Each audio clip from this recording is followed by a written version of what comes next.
sebagai Master of Ceremony mengucapkan wassalamualaikum warahmatullahi wabarakatuh. Kepada Abia kami persilahkan dengan segala hormat. Assalamualaikum warahmatullahi wabarakatuh.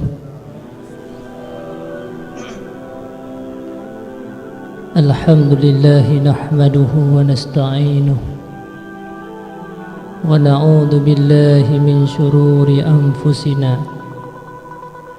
wa min sayyiati a'malina. May yahdihillahu fala mudilla lahu wa may yudlil fala hadiya lahu. Wassalatu wassalamu ala khairil bariyah wa ala alihi wa sahbihi wa mawala. Allahumma salli wa sallim ala sayyidina Muhammadin tibbil qulubi wa dawaiha wa afiyatil abdani wa shifaiha wa nuril absari wa diyaiha wa qutil arwahi wa ghizaiha wa ala alihi wa sahbihi fi kulli lamhatin wa nafasin bi'adadi kulli ma'lumin lak. Amma ba'd. Pertama-tama sekali,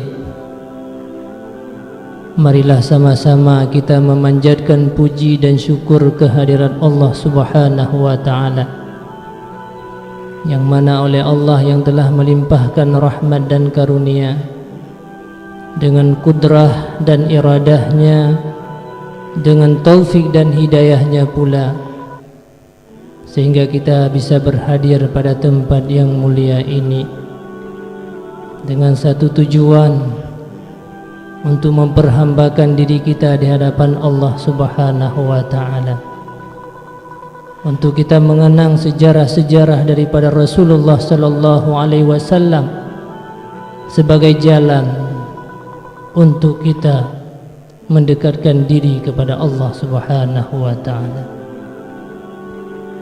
Selawat beriring salam marilah sama-sama kita hantarkan kepada seorang manusia yang paling agung di dunia ini, yang telah merubah umat manusia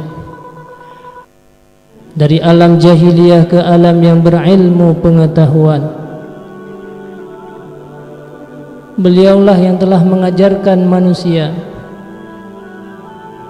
tentang kesuksesan-kesuksesan di hari akhirat nanti, yang sangat setia, yang telah berkorban dalam hidupnya hanya semata-mata untuk umatnya. Selawat beriring salam juga kepada para al dan sahabat beliau yang telah berkorban menegakkan kalimatullah la ilaha illallah Muhammadur Rasulullah. Ada di antara mereka yang mengorbankan hartanya, ada di antara sahabat yang mengorbankan jiwanya, mengorbankan waktunya hanya semata-mata untuk kebahagiaan bagi generasi-generasi setelahnya. Selawat dan salam juga kepada para alim ulama mutaqaddimin dan mutaakhirin, selaku tokoh-tokoh agama, pembimbing-pembimbing umat, merupakan pewaris daripada Rasulullah sallallahu alaihi wasallam. Merekalah yang membimbing kita akan menjadi penghuni-penghuni syurga. Merekalah yang menjaga kita agar kita tidak termasuk orang-orang yang rugi di hari akhirat, yang membentengi kita supaya kita terhindar daripada azab Allah, api neraka Jahannam. Ta'zim wa takrim, penghormatan saya yang teristimewa kepada Bapak Gesi, para imam masjid kepada seluruh tokoh-tokoh masyarakat, ketua pemuda, umi dan ayah-ayah sekalian, para kaum muslimin dan kaum muslimat, juga kepada seluruh para guru-guru kami yang hadir pada malam yang berbahagia ini. Kita sangat bersyukur kepada Allah Subhanahu wa taala. Pada malam ini Allah masih memberikan kesempatan untuk kita bisa berhadir mengagungkan salah seorang rasul yang diistimewakan oleh Allah Subhanahu wa taala. Kita masih diberikan kesempatan oleh Allah untuk menjadi orang-orang yang beriman, untuk menjadi mukmin dan muslim sampai malam yang berbahagia ini. Ketahuilah wahai kaum muslimin wal muslimat, banyak manusia yang hidup di atas permukaan bumi semenjak masa Nabi Adam alaihi salam sampai di hari akhirat. Tapi tidak semuanya Allah menitipkan iman dan Islam dalam dada-dada mereka. Tidak semuanya menjadi mukmin dan muslim. Dan sangat banyak manusia yang mukmin dan muslim sesaat mereka hidup, tapi tidak semuanya mampu mempertahankan iman dan Islam sampai detik-detik akhir daripada kehidupannya. Hanya karena rahmat dan kasih sayang Allah Subhanahu wa taala lah yang menjadikan kita sampai malam ini menjadi orang-orang mukmin.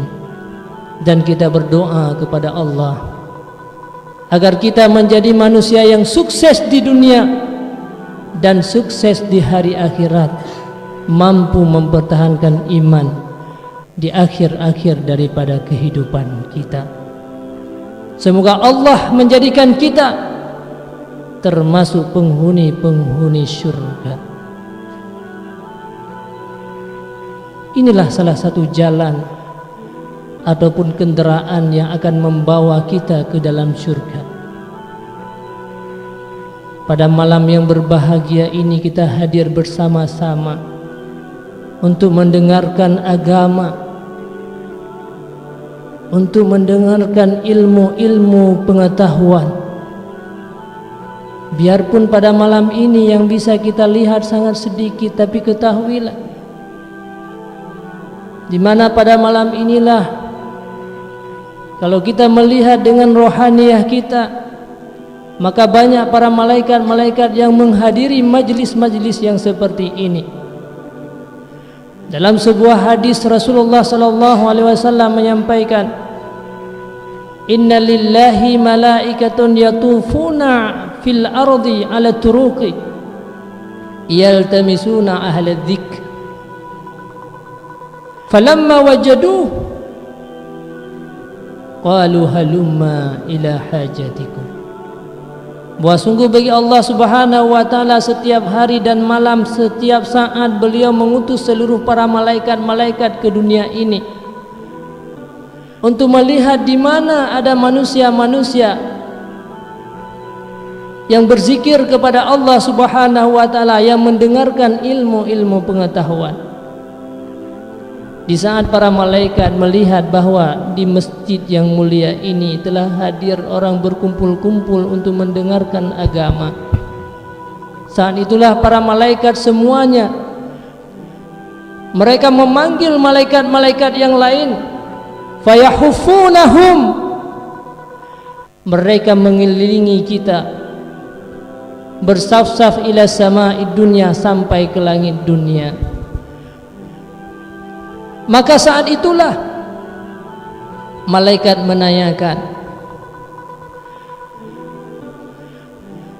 ditanyakan oleh Allah Subhanahu wa taala, "Wahai para malaikat, apa yang sedang dikerjakan oleh hambaku di dunia?" Malaikat menyampaikan mereka sedang berzikir kepadamu ya Allah. Mereka sedang mendengarkan ilmu pengetahuan. Mereka dalam keadaan duduk untuk mendengarkan agama ya Allah. Apa yang mereka harapkan? Yang mereka harapkan adalah syurga. Pernahkah mereka melihat syurga? Tidak pernah ya Allah. Wa kaifa law ra'awhum law ra'awha, bagaimana seandainya mereka melihat syurga? Tentu keinginan mereka dan semangat mereka dalam menuntut syurga, di dalam mendengarkan ceramah-ceramah ilmu pengetahuan yang seperti ini, tentu mereka lebih bersemangat daripada sebelumnya. Dan sebenarnya malam ini itulah harapan daripada kita semua. Kita tinggalkan aktivitas kita masing-masing di rumah. Kita hadir ke masjid untuk mendengarkan agama hanya semata-mata untuk meminta keampunan daripada Allah Subhanahu wa taala. Agar Allah Subhanahu wa taala menjadikan kita pada malam yang berbahagia ini merupakan orang-orang yang sukses, orang-orang yang bahagia di hari akhirat nanti. Maka salah satunya umi dan ayah-ayah sekalian, jalan untuk kesuksesan dan persiapan kita di hari akhirat adalah memperingati Maulid Rasulullah sallallahu alaihi wasallam.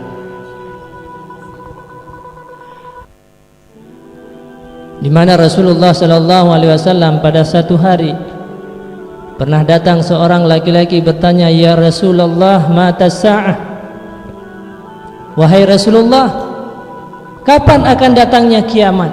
Pada masa Rasulullah sendiri orang sudah menanyakan kapan akan datangnya kiamat. Karena kita selaku orang mukmin semuanya mengakui bahwa kiamat pada satu saat akan tiba. Idza waqa'atil waqi'ah laisa liwaqa'atiha kadhibah.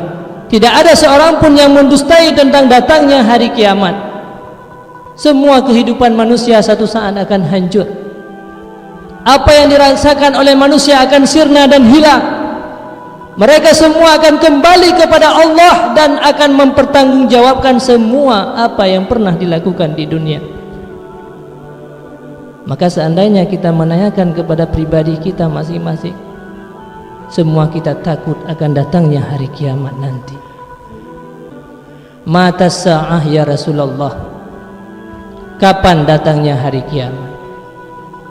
Kemudian Rasulullah sallallahu alaihi wasallam kembali bertanya kepada lelaki itu, "Madza a'adatta?" Apa yang kamu persiapkan? Sebagai tanda bahwa kita tidak perlu mengingat-ingat atau menghitung-hitung kapan datangnya kiamat. Tapi yang paling penting bagi kita, inilah anjuran daripada Rasulullah sallallahu alaihi wasallam, "Madza a'adatta?" Apa yang kamu persiapkan untuk datangnya hari kiamat nanti?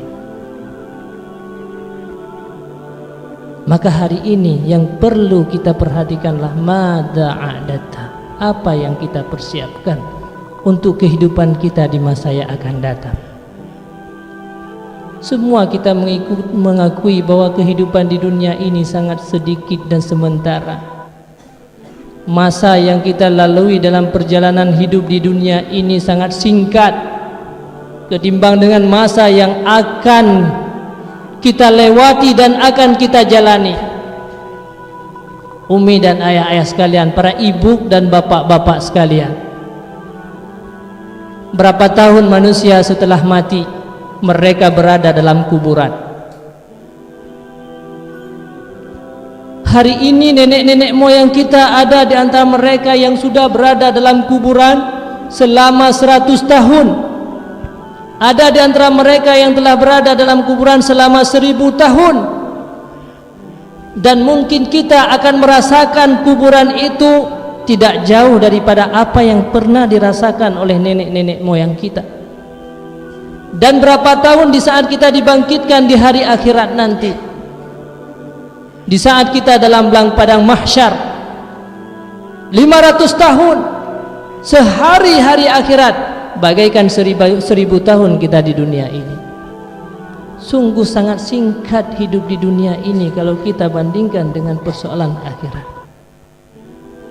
Maka inilah Rasulullah sallallahu alaihi wasallam menanyakan, "Madza a'datta?" Begitulah perjalanan yang panjang, apa yang mesti engkau persiapkan untuk kalian hidup di dunia ini? Kemudian lelaki tersebut menjawab, "Ma'addatu katsiran minas saumi minas salati was saum, wala inni illa uhibbullaha wa rasulah." Aku tidak mempersiapkan banyak melakukan sembahyang dan berpuasa ya Rasulullah. Aku hanya melakukan kewajiban solat dan kewajiban berpuasa. Aku tidak banyak melakukan puasa sunat dan solat sembahyang sunnah. Tapi aku yang selalu aku persiapkan untuk diriku, uhibbullaha wa rasulah.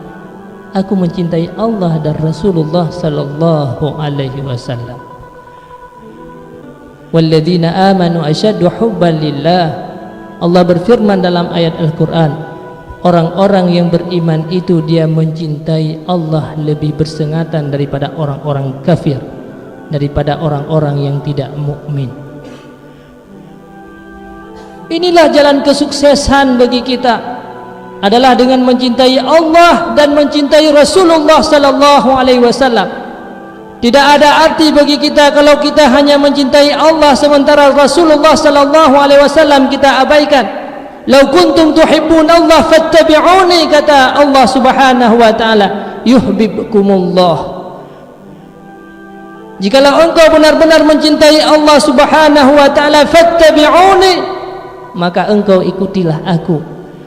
Karena dengan mengikut aku, inilah merupakan jalan kita mencintai Allah Subhanahu wa taala. Allah akan mencintai kita.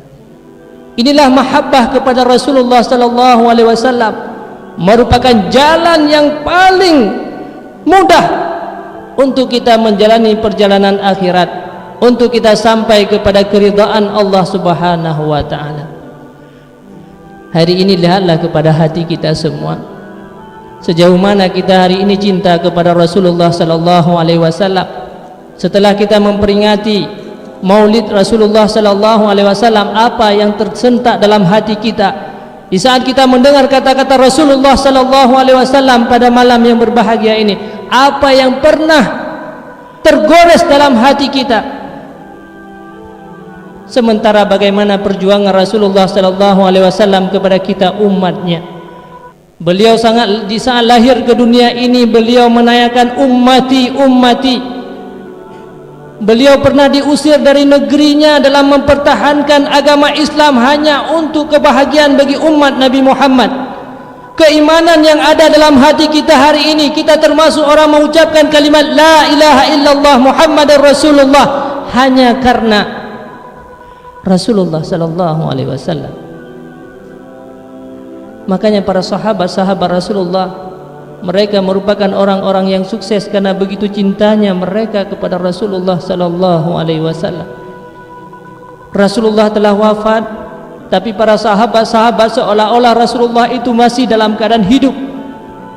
Padahal mereka telah lama Rasulullah telah meninggalkan mereka para sahabat, tapi dalam hati mereka seolah-olah Rasulullah itu hidup.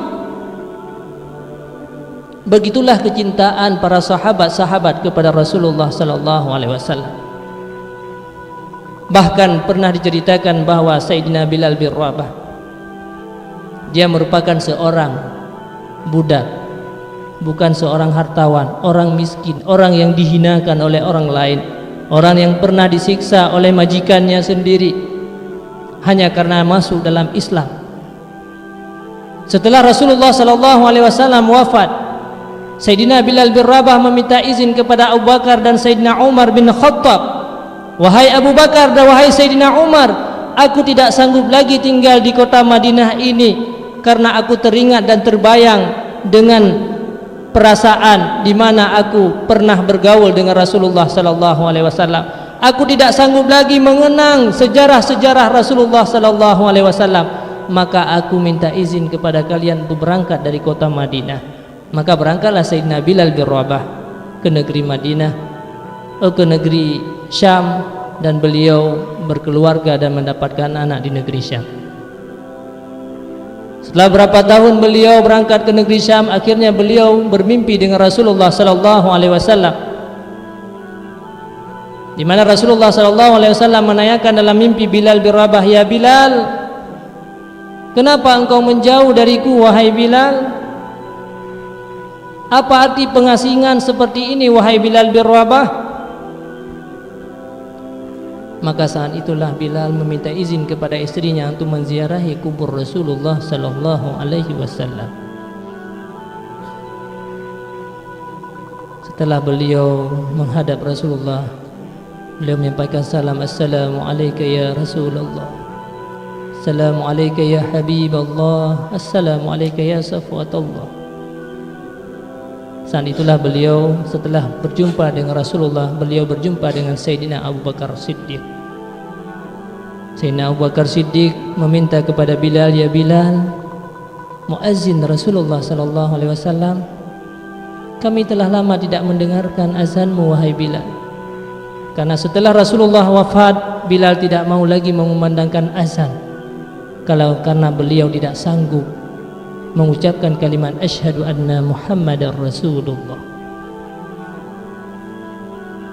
Sayyidina Abu Bakar kembali meminta kepada Bilal, "Wahai Bilal, muazzin Rasulullah sallallahu alaihi wasallam, kami sangat ingin mendengar kembali azanmu wahai Bilal." Beliau menyampaikan, Sayyidina Abu Bakar, "Saya benar-benar tidak sanggup. Dulu semasa hidup Rasulullah sallallahu alaihi wasallam, setelah saya selesai daripada mengumandangkan azan, tiba-tiba aku hadir di depan kamar Rasulullah menyampaikan, 'Ya Rasulullah, as-salah, as-salah.' Tapi hari ini selesai aku mengumandangkan azan, kemana aku harus pergi? Rasulullah sallallahu alaihi wasallam telah wafat." Kemudian beliau berjumpa dengan Sayyidina Umar bin Khattab. Bilal juga memberikan alasan yang sama, "Aku tidak sanggup untuk mengumandangkan azan wahai Sayyidina Umar bin Khattab."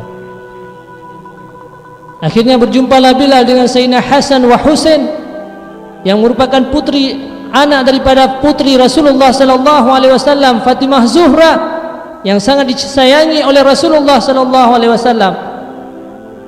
Maka Hasan dan Husain meminta, "Ya muazzin Rasulullah, kami sangat ingin mendengarkan azanmu, dan kami selama ini telah lama tidak mendengarkan azanmu wahai Bilal."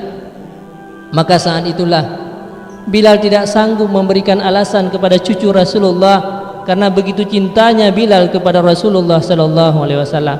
Saat itulah beliau mengumandangkan azan kembali setelah lama orang tidak pernah mendengar suara Bilal bin Rabah. Di saat beliau menyampaikan Allahu Akbar, Allahu Akbar, maka semua orang-orang di Madinah semua pada saat itu fazajjal Madinah, maka mereka semuanya terkejut di saat mendengar kembali azan daripada Bilal yang telah lama tidak pernah didengar oleh penduduk-penduduk Madinah pada saat itu. Abu Isa Rasulullah sallallahu alaihi wasallam, kenapa Bilal sekarang sudah mengumandangkan azan kembali? Apakah Rasulullah telah dibangkitkan kembali?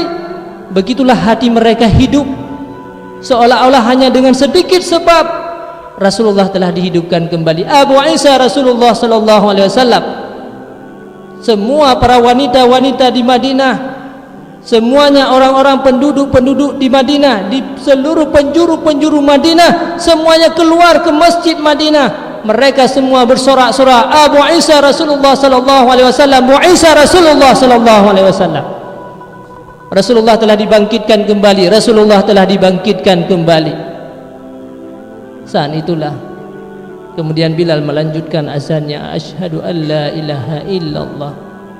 Di saat sampai kepada kalimat asyhadu an la ilaha illallah, beliau tidak sanggup lagi melanjutkan azannya.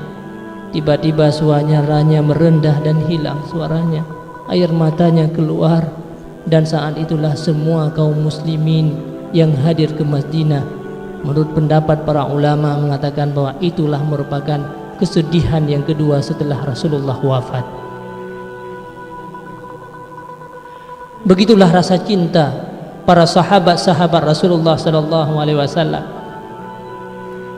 kepada Rasulullah sallallahu alaihi wasallam. Jangankan para sahabat, bahkan sebatang kurma pernah merindukan Rasulullah sallallahu alaihi wasallam, menangis merengek-rengek bagaikan anak kecil. Banyak para sahabat-sahabat yang meriwayatkan tentang hadis-hadis menangisnya pohon kurma karena merindukan Rasulullah sallallahu alaihi wasallam. Dalam sebuah hadis yang berbeda, matan teks hadis tersebut berbeda-beda antara satu perawi dengan yang lain, di mana Rasulullah sallallahu alaihi wasallam pernah berkhutbah.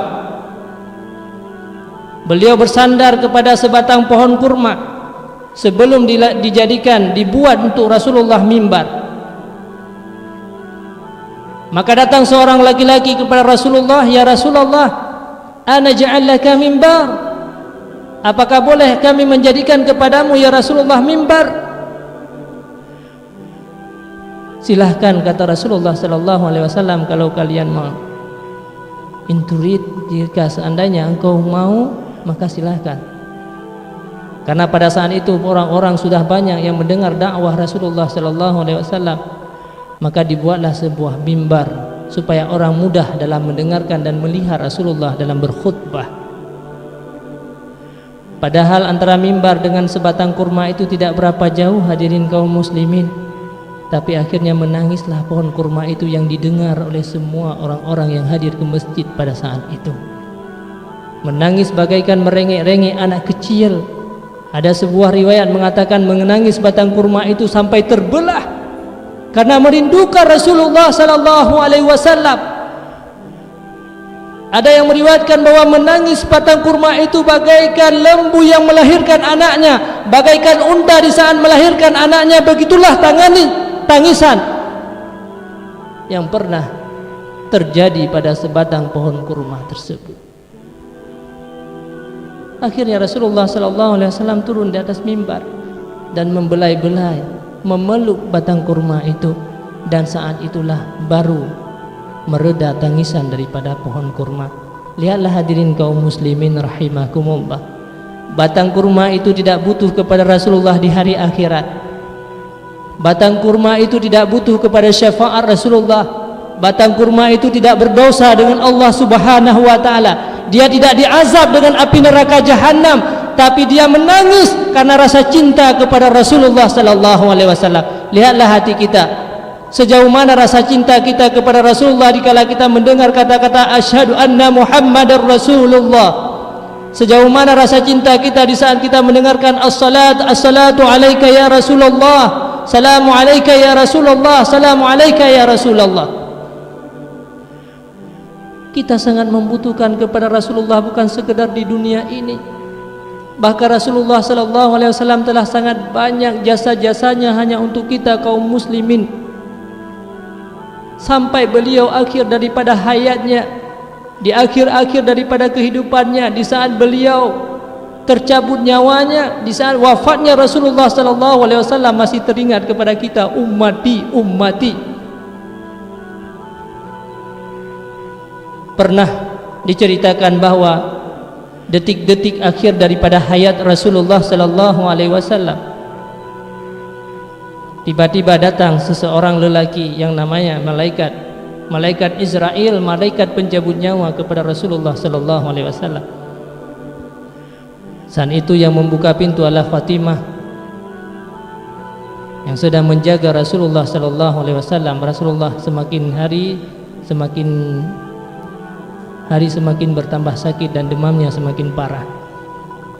Mata Rasulullah tidak membuka lagi. Maka saat itulah malaikat Israel datang mengetuk pintu. Akhirnya Fatimah mengatakan, "Wahai lelaki, Rasulullah tidak membuka mata. Rasulullah dalam keadaan lemah, Rasulullah dalam keadaan demam." Tiba-tiba Rasulullah menyampaikan, "Ya Fatimah, siapa yang di luar?" "Ya Rasulullah, ada seorang lelaki ingin menjenguk engkau ya Rasulullah, tapi selama ini aku tidak pernah melihat siapa lelaki itu." Kemudian Rasulullah menyampaikan, "Itulah orang yang memutuskan kasih sayang seorang ibu dengan ayahnya. Itulah orang yang memutuskan kehidupan dunia.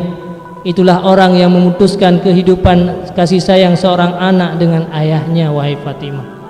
Akhirnya Fatimah menutup mata dan merasa bersedih. Sudah saatnya tiba Rasulullah sallallahu alaihi wasallam kembali kepada Allah Subhanahu wa taala. Tapi apa yang terjadi? Di saat ruh beliau tercabut, beliau dalam keadaan kaku, badan beliau sudah semakin demam dan tidak bergerak. Maka tiba-tiba beliau ingin menyampaikan sesuatu.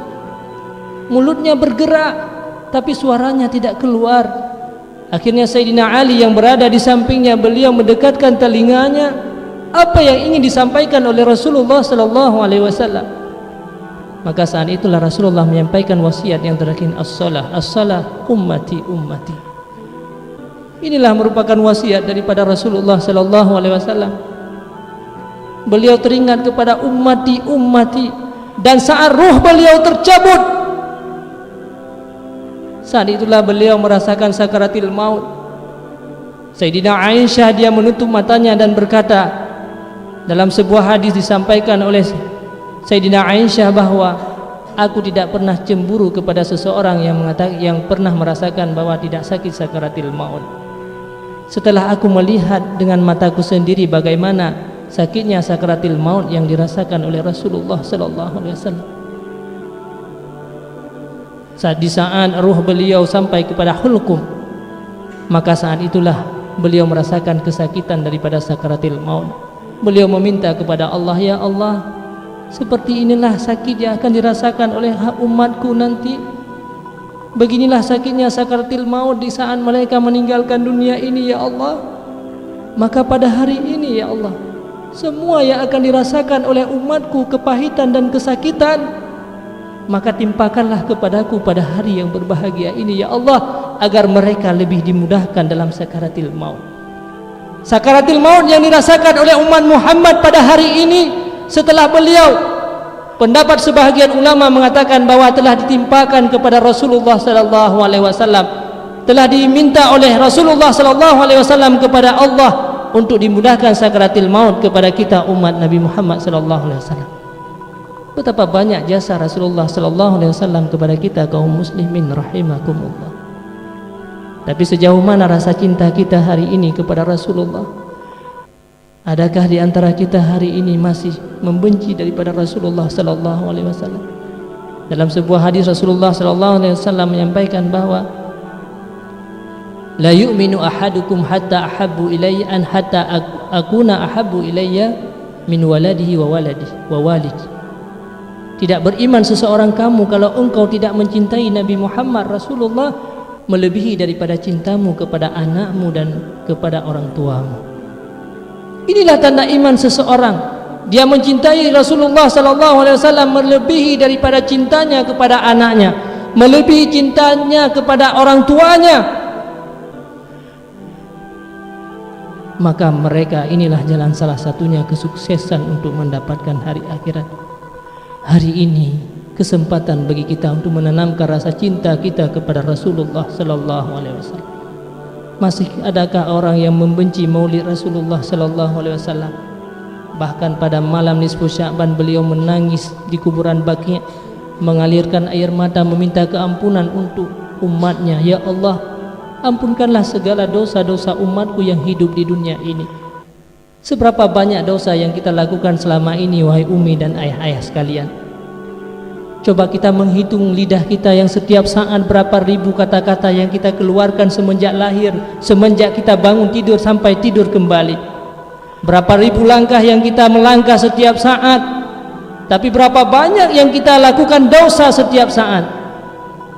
Seandainya setiap hari kita mengambil adalah satu batu, kita lemparkan ke rumah kita atas satu kemaksiatan.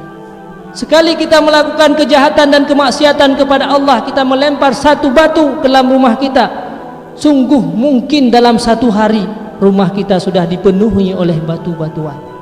Begitu banyak dosa yang kita lakukan hari ini. Siapa yang bisa menebus dosa kita? Siapa yang bisa menyelamatkan kita daripada dosa yang sebegitu banyak yang pernah kita kerjakan selain daripada Rasulullah sallallahu alaihi wasallam? Sampai di hari akhirat nanti, sampai di hari akhirat nanti Rasulullah sallallahu alaihi wasallam membela kita umat manusia. Setelah manusia semuanya dibangkitkan oleh Allah Subhanahu wa taala dalam padang mahsyar, mereka melihat azab dan siksaan daripada Allah. Semua manusia keluar keringatnya menurut dosa yang pernah mereka lakukan. Ada manusia yang keluar keringatnya sampai ke telinga, ada di antara manusia yang keluar keringatnya sampai di hidung, ada manusia yang keluar keringatnya sampai di pusat, tergantung dosa yang pernah dia lakukan di atas permukaan bumi ini. Maka saat itulah semua manusia meminta pertolongan kepada seluruh para anbiya. Ada di antara manusia yang mengatakan, marilah kita semuanya kepada Nabi Adam alaihi salam. Kita meminta kepada Nabi Adam alaihi salam agar beliau bisa melepaskan kita daripada azab yang sedang kita rasakan di dalam padang mahsyar. Semua manusia pada saat itu mencari-cari pertolongan siapa yang bisa membantu mereka. Anak tidak bisa membantu orang tua tidak bisa membantu anaknya. Semuanya mereka sepakat untuk kembali kepada Nabi Adam alaihi salam, karena Nabi Adam manusia yang pertama sekali diciptakan di atas permukaan bumi ini. Nabi adalah merupakan nenek moyang daripada kita semuanya. Maka semua berangkatlah ke Nabi Adam alaihi salam. Wahai Nabi Adam alaihi salam, engkau merupakan manusia yang pertama sekali diciptakan di dunia ini. Engkau merupakan kekasih daripada Allah Subhanahu wa taala. Engkau pernah menghuni syurga, engkau pernah bernikmat-nikmat dalam syurga. Maka hari ini hanya engkaulah yang bisa hadir meminta kepada Allah agar kami semuanya terlepas daripada apa yang sedang kami lakukan, apa yang sedang kami rasakan. Saat itu Nabi Adam menyampaikan, wahai umat manusia semuanya, memang benar aku manusia yang pertama sekali diciptakan. Memang benar aku ini merupakan manusia yang pernah hidup dalam syurga. Tapi ketahuilah, hanya karena satu kesalahan yang pernah aku lakukan dalam hidupku, aku diusir oleh Allah Subhanahu wa taala dari tempat yang mulia kepada tempat yang hina ini. 20 tahun aku harus mengalirkan air mata dan bertobat kepada Allah. Baru fatalaqa Adamu min rabbih kalimatin fataba alaihi. Baru Allah menerimakan taubat daripadaku. Hanya selama 20 tahun aku menangis di hadapan Allah atas satu kesalahan. Jangankan aku hari ini membantu kalian, aku sendiri tidak tahu nasibku pada hari ini, bagaimana keadaanku dan kemana aku akan berjalan, ke syurga ataupun neraka, aku pun tidak tahu. Nafsi, nafsi. Berangkatlah kalian kepada Nabi Nuh alaihi salam. Beliau merupakan orang yang diselamatkan oleh Allah daripada bencana besar. Semua manusia di saat itu merasakan bencana besar, semua dalam keadaan tenggelam. Tapi Nabi Nuh disayangi oleh Allah Subhanahu wa taala. Singkat cerita hadirin kaum muslimin rahimakumullah, sampai ke Nabi Nuh juga menyampaikan hal yang sama. Berangkat kepada Nabi Musa dan Isa, akhirnya mereka semuanya sepakat untuk berangkat kepada Nabi Muhammad sallallahu alaihi wasallam. Setelah mereka sampai kepada di hadapan Rasulullah sallallahu alaihi wasallam, maka saat itulah Rasulullah menyampaikan dia akan hadir di hadapan Allah Subhanahu wa taala dan bersujud di bawah aras. Dia meminta pertolongan daripada Allah, ya Allah, tolonglah umatku ya Allah. Mereka dalam keadaan kesusahan dan kesedihan. Mereka telah merasakan siksaan-siksaan yang besar ya Allah. Maka selamatkanlah. Allah menyampaikan, wahai Muhammad, hari ini bukan hari sujud, tapi mintalah apa yang engkau minta kepadaku. Karena kenapa? Rasulullah dalam hidupnya tidak pernah bersalah dengan Allah Subhanahu wa taala. Maka inilah akhlak Rasulullah yang diagungi, yang dikagumi oleh Allah Subhanahu wa taala. Ini pertolongan daripada Rasulullah kepada kita. Hadirin kaum muslimin rahimakumullah. Tidak ada arti cinta kita mengatakan dengan lidah kita, tapi adakah sunnah Rasulullah kita hidupkan dalam rumah tangga kita? Adakah di antara kita yang menghidupkan sunnah Rasulullah dalam lingkungan kehidupan kita? Adakah kita menghidupkan sunnah Rasulullah di antara keluarga-keluarga, anak-anak dan semuanya yang ada di sekitar kita? Adakah Islam kita pertahankan sebagaimana warisan daripada Rasulullah sallallahu alaihi wasallam? Bagaimana Rasulullah memperjuangkan Islam ini?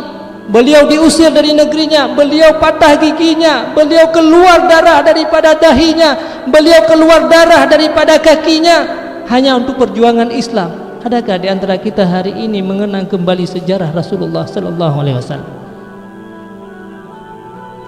Maka inilah jalan kita cinta kepada Rasulullah dengan menghidupkan sunnah-sunnah Rasulullah. Berapa banyak sunnah Rasulullah yang telah kita abaikan dalam lingkungan kehidupan kita? Adakah kita memakai pakaian yang dianjurkan oleh Rasulullah sallallahu alaihi wasallam?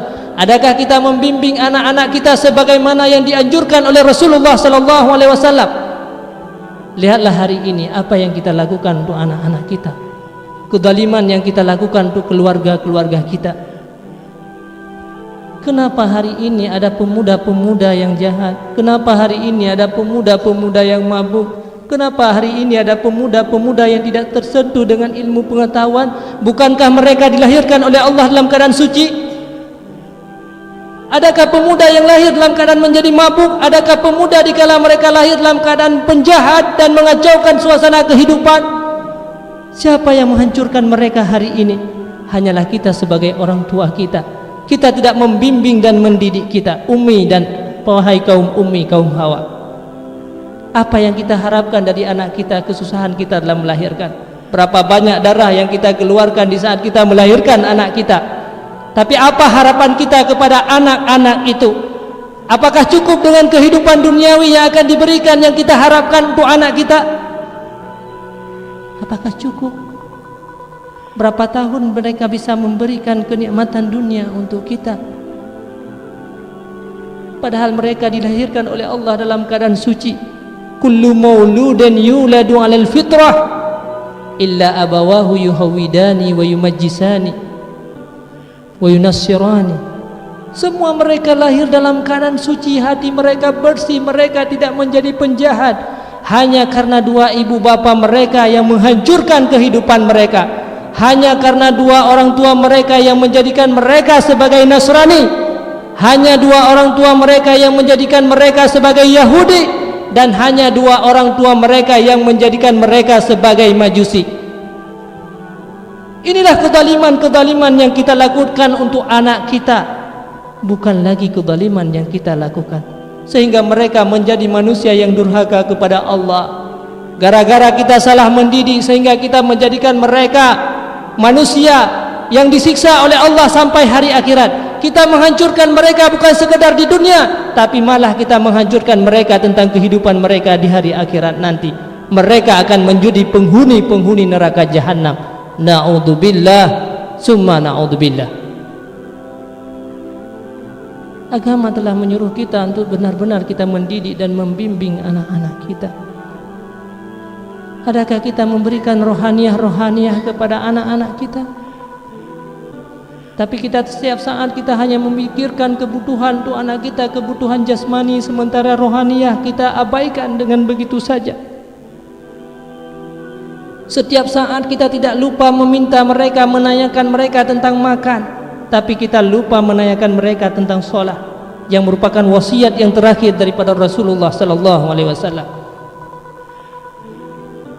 Setiap saat kita menanyakan mereka tentang jasmani, tentang kesuksesan dia di dunia. Kita bangga dengan kesuksesan yang diraihnya di dunia, tapi kita tidak pernah lupa, bahkan kita lupa tentang kesuksesan dia di hari akhirat nanti.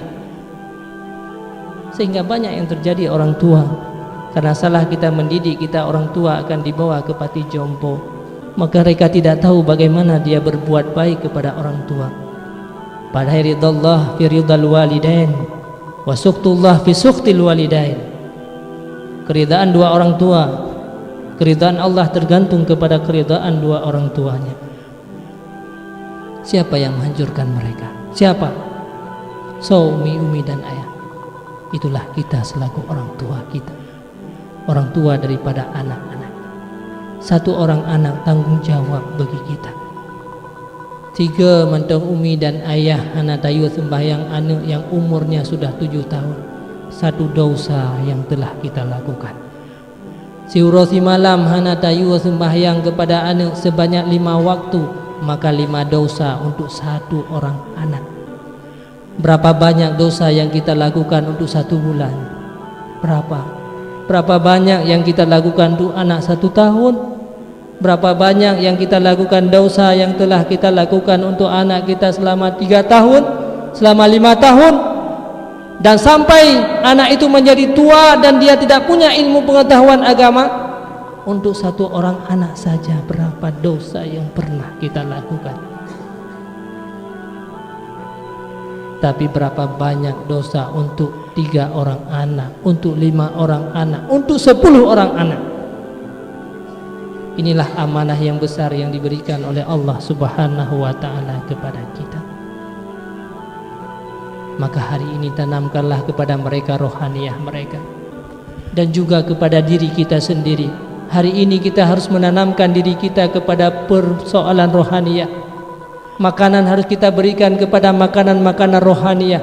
Kita semuanya hari ini lupa kepada rohaniyah, tapi kita terlena dengan jasmani kita. Coba kita lihat,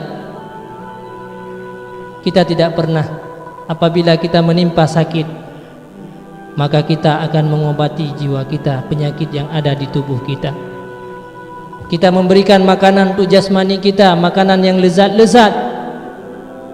Kita menghambur-hamburkan uang, menghabiskan harta yang begitu banyak hanya untuk kebutuhan jasmani kita. Padahal jasad kita ini akan hilang dan sirna. Coba lihat orang-orang yang meninggal, seandainya kita membuka kuburan mereka, kemana jasad mereka yang dia sayangi?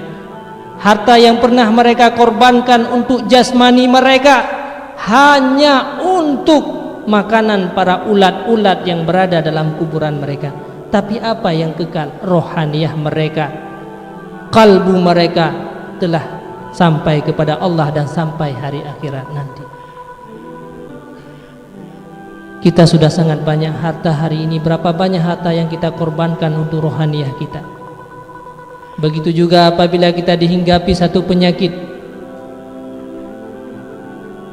langsung kita berobat. Apabila kita sakit jasmani, tidak cukup sama Pak Menteri langsung ke dokter, tidak cukup dengan seorang dokter langsung kita ke spesialis walaupun kita menghabiskan uang yang banyak. Tidak cukup dengan spesialis kita ke luar negeri menghaburkan hanya semata-mata untuk penyakit jasmani kita. Sementara perakir rohaniyah kita, di mana Allah yang memandang rohaniyah kita, tidak memandang jasmani kita. Innallaha la yanduru ila suwarikum walakinnallaha yanduru ila qulubikum. Dan hati kita inilah yang akan berjumpa dengan Allah sampai hari akhirat. Hati kita lah yang kekal, hati kita lah yang akan dipertanggungjawabkan oleh Allah. Seberapa banyak yang telah kita korbankan harta untuk rohaniyah kita.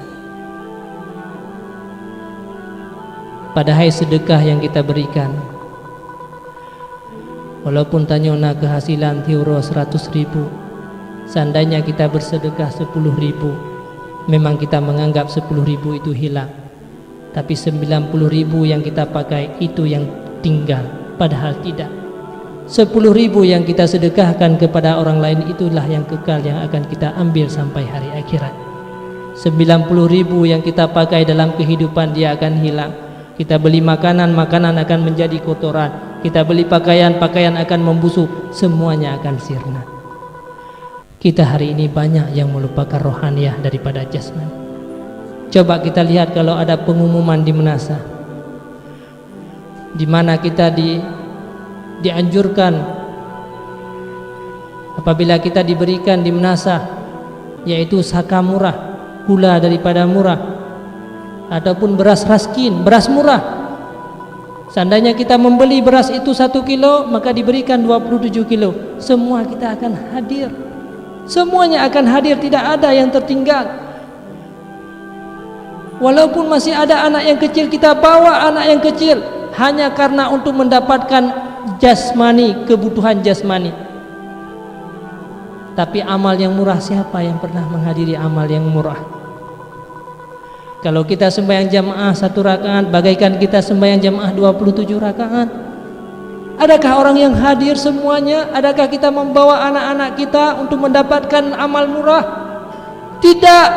Tapi semuanya manusia hadir Walaupun dia sudah banyak sekali kegiatan, dia tinggalkan kegiatan hanya untuk mendapatkan beras murah, untuk mendapatkan gula murah. Kita beli 1 kilo mendapat 27 kilo. Padahal berapa bulan kita, berapa bulan telah habis gula murah yang pernah kita pakai. Itulah hadirin kaum muslimin rahimakumullah. Maka marilah pada malam yang berbahagia ini, semoga Allah Subhanahu wa taala memberikan hidayah kepada kita semua untuk kita lebih memperhatikan kepada keturunan-keturunan kita. Mereka tidak selesai sampai kita mati.